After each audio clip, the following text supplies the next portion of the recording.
This woman brought innovation in farming and is earning lakhs from it. नमस्कार, मी दीपाली खुर्दळ, सह्याद्रीची शेतकरी उद्योजिका आणि ही आहे माझी गोष्ट.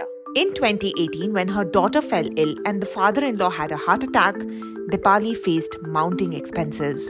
पैशाची गरज पडली, पण आम्हाला उत्पन्न पण साथ देत नव्हतं. मग काय केलं पाहिजे आम्ही? मग बटाईनं पण वावरं धरले.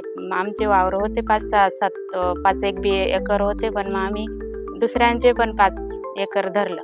Instead of giving up, she innovated. Dipali planted sweet corn using a zigzag pattern on the same beds where tomatoes grew. जवळजवळ 15,000 खर्च आला. त्याच्यामध्ये आम्हाला 8 ते 10 टन उत्पन्न भेटलं. मग त्याच्यामागे आम्हाला 1.5 लाखाचा नफा झाला. तुमच्याकडे किती जमीन आहे याला महत्त्व नाहीये, तर तुमच्याकडे असलेल्या जमिनीचा किती हुशारीने उपयोग करता याला महत्त्व आहे. Now she has also diversified into solar drying with the help of Sahyadri Farms. टमाट्यांना मार्केट नसलं तर आपण त्याच टमाट्या तोडून आपल्या ड्रायरमध्ये जर ड्राय केल्या तर त्याचा आपल्याला डबल पैसा होईल. शेती ही केवळ आपली परंपरा नाही, तर तो एक शाश्वत व्यवसाय बनू शकतो.